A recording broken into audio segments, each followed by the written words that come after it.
We're starting a brand new series, the fabulous Eleanor Goold and I, where we want to talk about health and well-being for solopreneurs. Because we kind of figured this is a really important subject that we certainly don't talk publicly about. So we thought, well, we'll make a weekly series, just a short series to tell you about the things we're doing, because the other side of it is my lovely friend Eleanor has started a, what would we call it, Eleanor? Well, it's meant to be a 5-week to 5K. I think it's going to be a bit longer than that. And you're also supposed to run, but I can't even run yet. It might be tough, but it's definitely movement. It will be a 5K movement of some sort. I love that so much. So this is the 5K movement program. Yes. But the point is, it's about us just being really aware, I think, of what we are doing. And I am typical of someone who, unless I'm out with a client, which isn't all the time, I do a lot of work from home. I am literally sat either in my office or on my settee or even at the breakfast bar, wherever I feel like sitting, but I'm sitting, you know, and I am. And you know, the advantage I have, I guess, is that I have been very sporty all my life. So I've been really lucky and I've been relatively fit. But I'm 50 now. You know, I hit 50 in April. And so now I'm feeling it so much more. And I want to be moving regularly. And so I figured, I heard Eleanor was doing this, because Eleanor and I chat and catch up regularly. And I just thought, I'm doing this. I'm jumping on this, because not only do I want to do it with her, but I also want to keep her accountable. And she can do the same for me. So that's kind of where it all came from, isn't it, Eleanor? Yeah, and I think that's really important in business, you know, to keep yourself accountable on things like health and mindset, because we talk a lot about, you know, business things and what we should be doing, but really a lot of it is definitely down to your mindset and your health. And that really hit home to me because, you know, I've always had, well, in the last 10 years, I've put on a lot of weight. And it really, it crept up. I didn't even see it coming. It's really strange. When I look at pictures of me 10 years ago, I think, oh my God. And the funny thing was, I thought I was fat then, and I thought I'd love to be like that now. So my issue has always been a weight thing. And it wasn't until recently that it really hit home to me that I had a strong reason why to do something. Because, you know, for a long time, things haven't fit, and I've had problems, you know, when you go into shops and try and find things to wear and everything's too small, and for larger women it's definitely an issue. But recently I had not a health scare, I wouldn't say it like that, but it was more, it really hit home to me because I hit my 50th birthday as well. Funny how that happens, isn't it? And I went to visit the pyramids in Egypt, and we were allowed to actually go in the pyramids, you know. So that was amazing. And my husband and his parents, who are in, his mother's in the late 80s and my father-in-law's, late 70s, and my father-in-law's 81, they all popped up this like shaft in the pyramids. And I stood there, I had a nosebleed. I don't know where that came from, so that panicked me. And I just thought, you know what?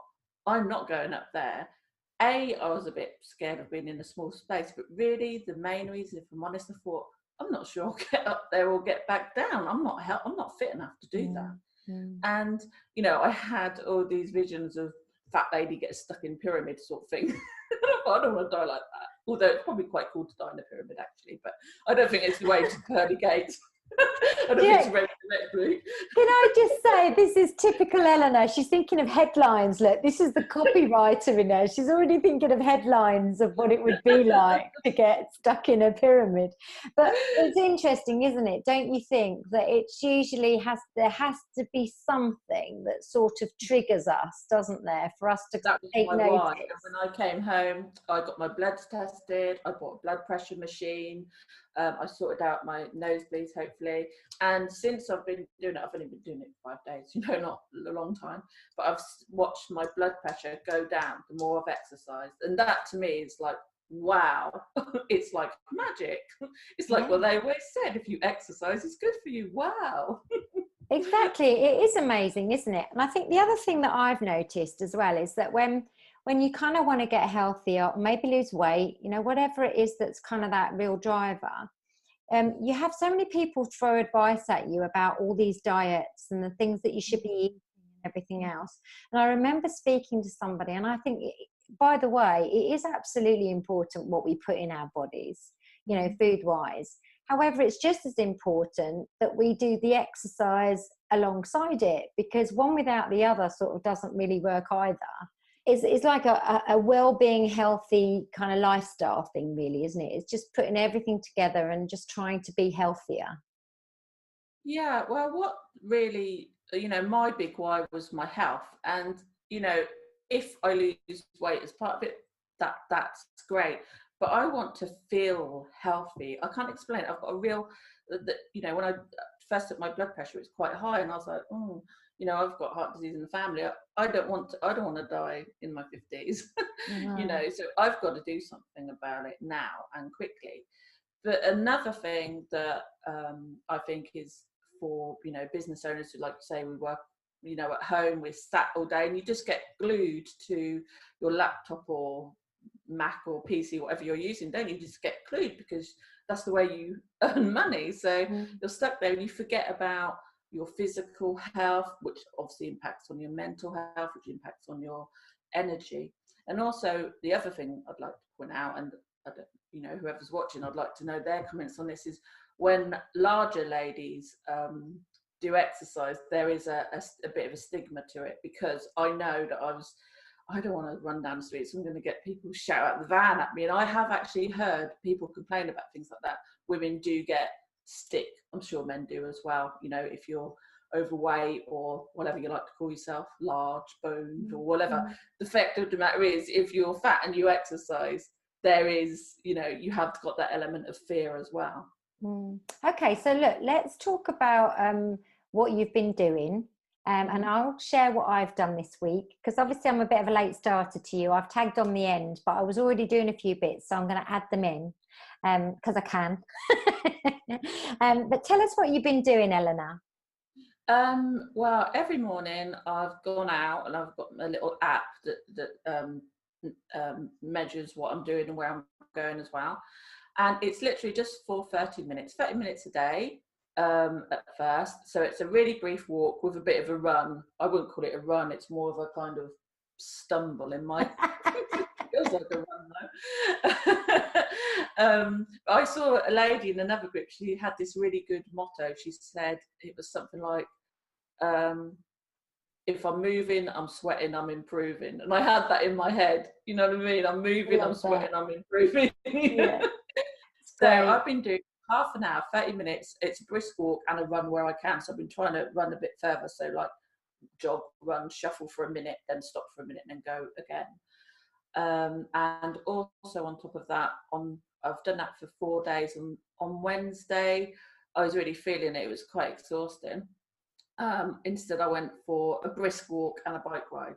See, I've been bike cycling for a while now, but it hasn't actually done anything. I don't know what, I must be cycling backwards because that's actually doing anything for my weight.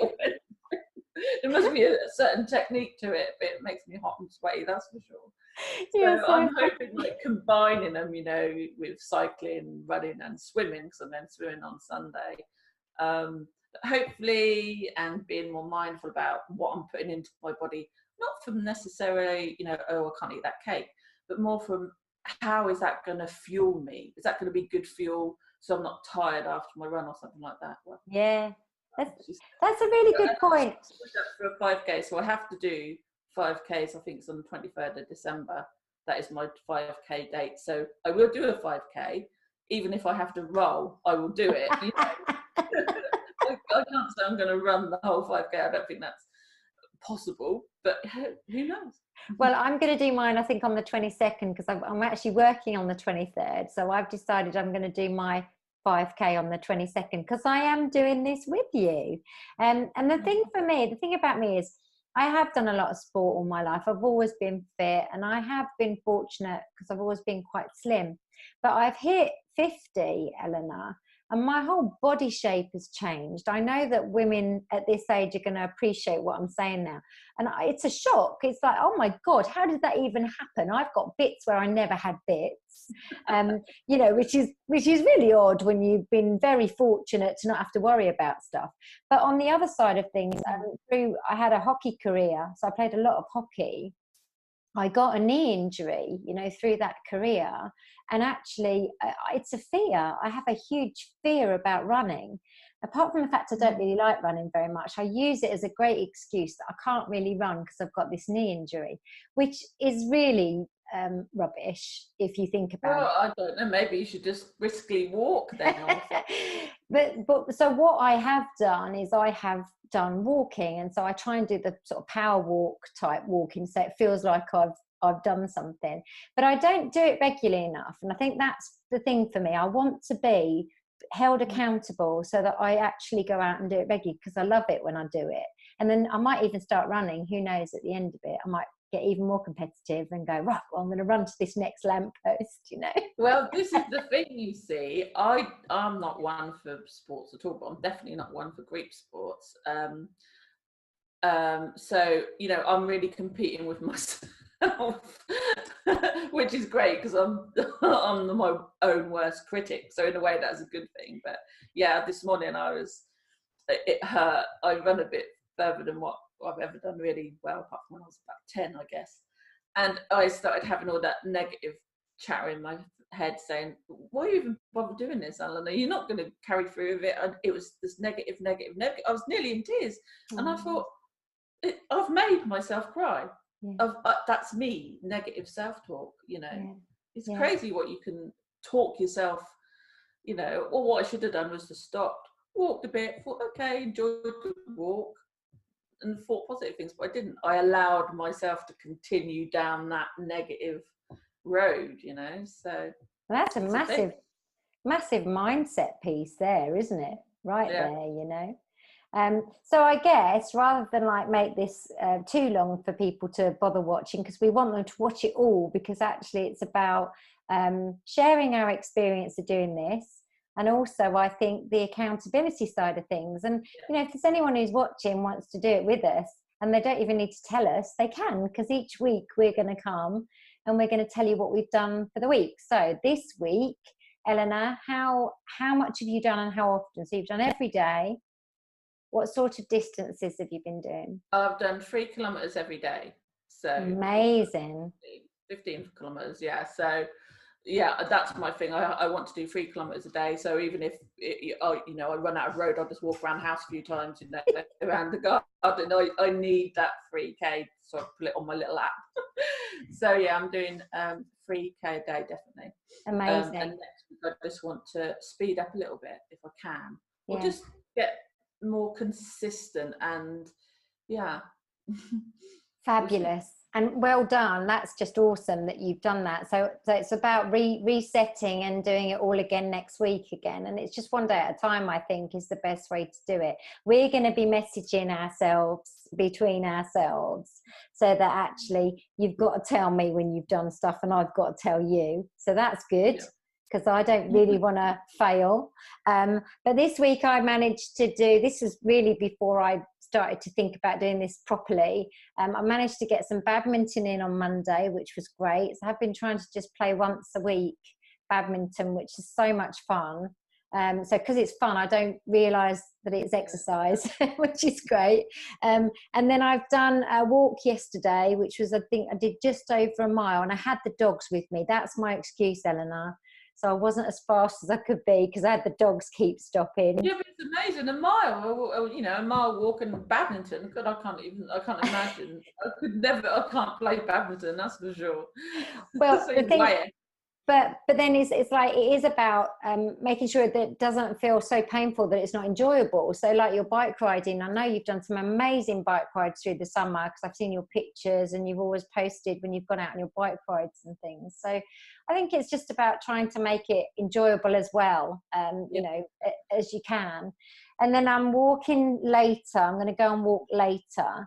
And then tomorrow morning I'm going to walk. So I'm trying to get into the point where I walk every day. That's my aim next week. Yeah, it's a routine. I've found that when on my walks, even sometimes when I'm, you know, nearly crying, thinking, what am I doing this for?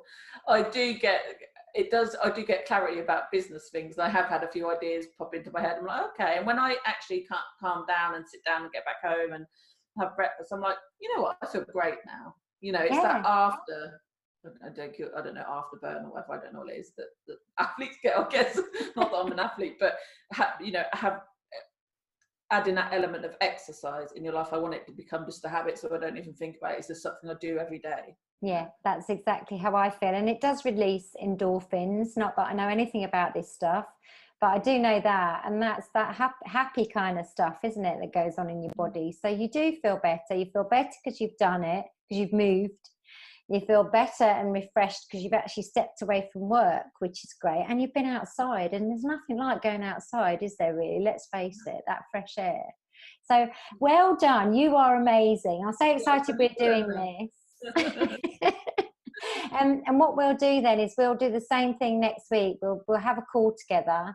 It might not be quite as long as this one because this is the introduction one, but we'll just check in and see what's happened and how we're feeling. And hopefully people will start watching and being inspired by us in our movement. Inspire each other as well. Exactly. Well, we'll always do that, I think. I know you'll always inspire me, so that's awesome. But look, thank you, darling. Well done. You are fabulous. You're looking fabulous. Let's make this a habit. I think it's a really great habit to have. Okay. See you soon.